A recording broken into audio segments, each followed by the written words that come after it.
আসসালামু আলাইকুম এভরিওয়ান, সবাইকে ইয়াসিন ম্যাথ স্কুলের পক্ষ থেকে স্বাগত।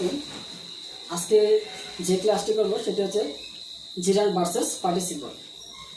আপনারা যারা জব সিকার আছেন এবং অ্যাডমিশন টেস্টের স্টুডেন্ট যারা আছেন তাদের জন্য এই ক্লাসটি একদম রুট লেভেল থেকে ইংরেজি গ্রামার শেখার জন্য খুবই গুরুত্বপূর্ণ। আজকে ক্লাসে আলোচনা করব জিরান্ড ভার্সেস পার্টিসিপল। প্রথমে আমরা জেনে নেব দুটার উৎপত্তি কোথা থেকে। তাহলে দুটার উৎপত্তি হচ্ছে একই জায়গা থেকে, ভার্বের বেস ফর্ম প্লাস আইএনজি সমান জিরান্ড হিসাবে কাজ করে। এটা আবার নাউন হিসাবে কাজ করে। আবার এটাকে যেহেতু ভার্ব থেকে উৎপত্তি হয়েছে সেহেতু এটাকে ভার্বাল নাউন হিসেবেও আখ্যায়িত করা হয়। দ্বিতীয় নম্বরটা হচ্ছে বেস ফর্ম প্লাস আইএনজি, এটা পার্টিসিপল হিসাবে কাজ করে। আবার এটা অ্যাডজেক্টিভ হিসাবে কাজ করে। যেহেতু এটা ভার্ব থেকে উৎপত্তি হয়েছে ভার্বাল অ্যাডজেক্টিভ হিসেবে এটা কাজ করে, এটাকে ভার্বাল অ্যাডজেক্টিভও বলা যায়। তাহলে এখানে প্রশ্ন হচ্ছে ভার্বের বেস ফর্ম, এটাও ভার্বের বেস ফর্ম, এটাও ভার্বের বেস ফর্ম, তাহলে এটা একটা জিরান্ড আর একটা পার্টিসিপল হিসেবে কাজ করছে। তাহলে মানে কোনটা নাউন আর কোনটা অ্যাডজেক্টিভ কিভাবে আইডেন্টিফাই করব, তাহলে আমরা উদাহরণের মাধ্যমে আইডেন্টিফাই করার চেষ্টা করব।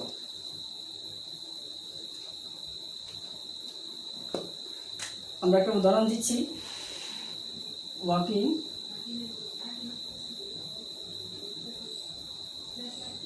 Is good exercise.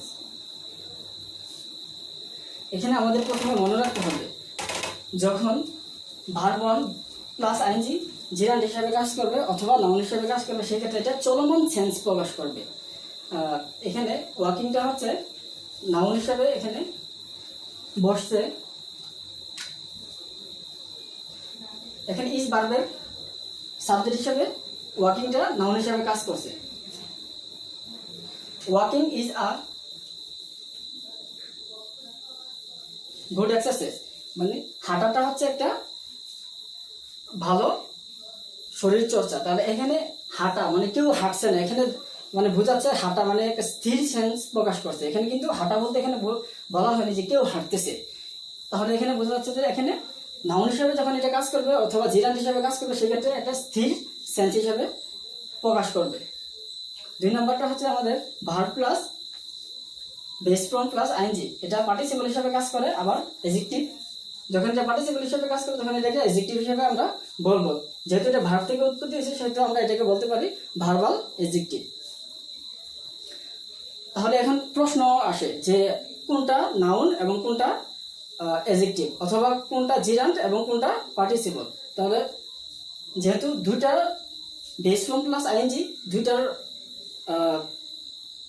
ফর্মের অবস্থা বা দুইটার ফর্মের চেহারা একই, দেখতে একই হওয়ার কারণে আমরা অনেক সময় কনফিউশনের মধ্যে পড়ে যায় যে কোনটা জিরান্ড, কোনটা নাউন, কোনটা পার্টিসিপল, আবার কোনটা অ্যাডজেক্টিভ।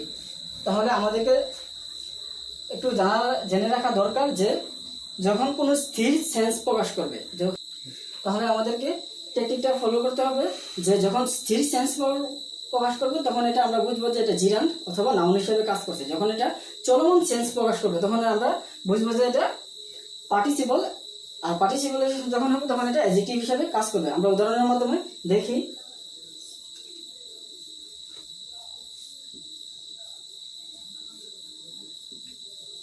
আই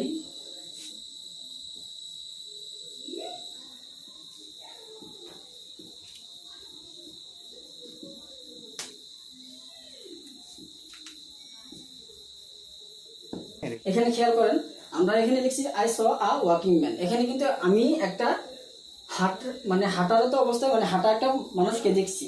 আমি কাকে দেখছি? একটা হাঁটা মানুষকে দেখছি, মানে যে লোকটা হাঁটতেছে আমি ওই লোকটাকে দেখছি। তো এখানে কিন্তু স্থির সেন্স প্রকাশ করে না, এখানে চলমান সেন্স প্রকাশ করছে। আর উপরে হচ্ছে I walking is a good exercise, মানে হাঁটা হচ্ছে একটা ভালো চর্চা, শারীরিক চর্চা। তো এখানে স্থির সেন্স প্রকাশ করছে। আর এখানে কিন্তু ওয়াকিংটা কিন্তু চলমান সেন্স প্রকাশ করছে। তাহলে আমরা এখানে পরিশেষে বলতে পারি যে যেটা স্থির সেন্স প্রকাশ করবে সেটা হচ্ছে আমাদের নাউন হিসেবে কাজ করবে, এটা জিরান্ড। আর যখন চলমান সেন্স প্রকাশ করবে সেটা পার্টিসিপল হিসেবে আমরা ধরে নিব আর কাজ করবে অ্যাডজেক্টিভ হিসেবে। নোট ডাউন, একটা নোট আমাদেরকে খেয়াল করা দরকার, দুটি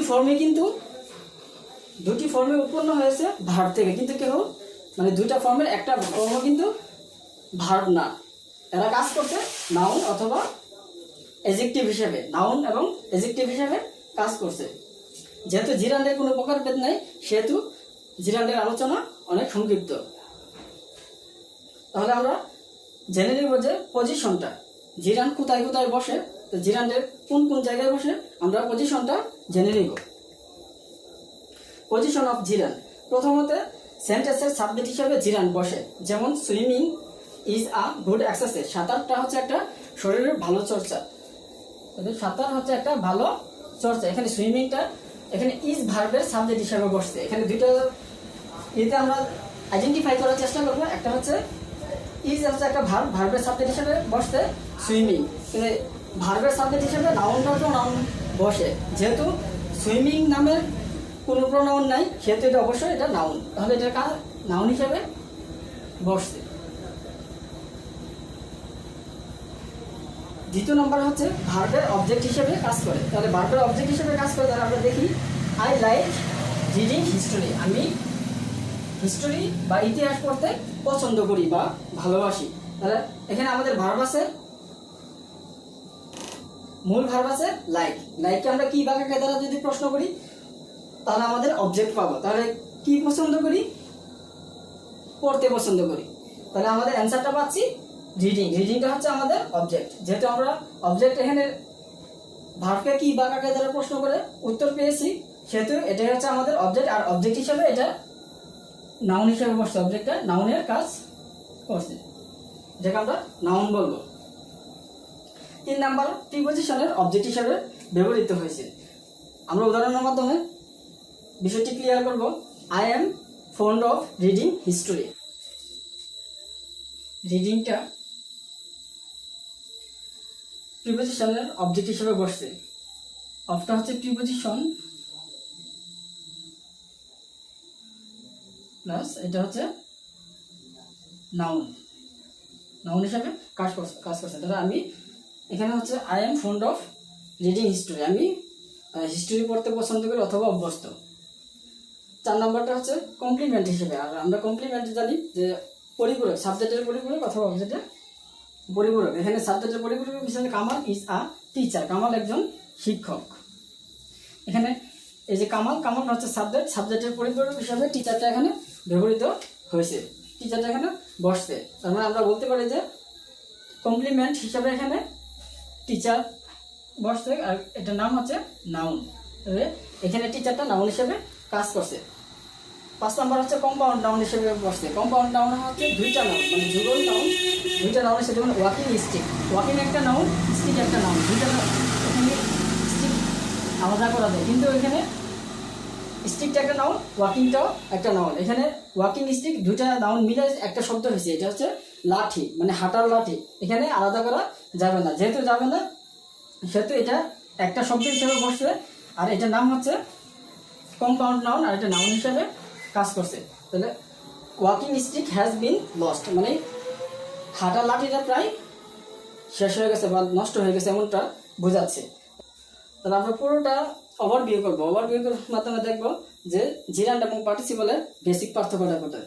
জিরান্ড এবং পার্টিসিপলের উৎপত্তি হচ্ছে একই জায়গা থেকে, ভার্বের বেস ফর্মের সাথে আইএনজি যোগ, এটা একটা নাউন হিসেবে কাজ করছে আর একটা অ্যাডজেক্টিভ হিসেবে কাজ করছে। জিরান্ডটা হচ্ছে যেহেতু এটা ভার্ব থেকে উৎপত্তি হয়েছে, এটাকে আমরা জিরান্ড প্লাস নাউন বলতে পারি, আর এটার কাজটা হচ্ছে নাউন হিসাবে কাজ করবে, যেমন walking is a good exercise, হাঁটাটা হচ্ছে একটা ভালো চর্চা। তাহলে এখানে ওয়াকিংটা নাউন হিসাবে কাজ করছে, আর এটা স্থির সেন্স প্রকাশ করছে। আর অপরদিকে verb plus base form plus ING সাথে পার্টিসিপল হিসাবে কাজ করছে, এটাকে আমরা অ্যাডজেক্টিভ বলতে পারি, অথবা ভার্ব থেকে যেহেতু উৎপত্তি হয়েছে এটাকে আমরা ভার্বাল অ্যাডজেক্টিভ বলতে পারি। অ্যাডজেক্টিভ হিসেবে এখানে চলমান সেন্স প্রকাশ করবে, যেমন I saw a walking man, আমি একটা হাঁটা বালককে দেখছি বা মানুষকে দেখছি। যেহেতু হাঁটাটা কেউ হাঁটতেছে, কে হাঁটতেছে? একটা মানুষ হাঁটতেছে, যে এটা চলমান সেন্স প্রকাশ করছে। মূলত জিরান্ড এবং পার্টিসিপলের মধ্যে বেসিক পার্থক্য হচ্ছে, একটা হচ্ছে স্থির সেন্স প্রকাশ করবে যখন এটা জিরান্ড হিসাবে হবে, আর এটা নাউন হিসাবে কাজ করবে। আর পার্টিসিপলটা স্থির সেন্স প্রকাশ করবে না, এটা চলমান সেন্স প্রকাশ করবে, আর এটা অ্যাডজেক্টিভ হিসেবে কাজ করবে। ধন্যবাদ সবাইকে। কারো যদি কোনো প্রশ্ন থাকে আপনাদের, তাহলে কমেন্ট বক্সে নিচে কমেন্ট করবেন, আর আপনাদের কমেন্টের অ্যান্সার দেওয়ার জন্য চেষ্টা করবেন ইনশাআল্লাহ।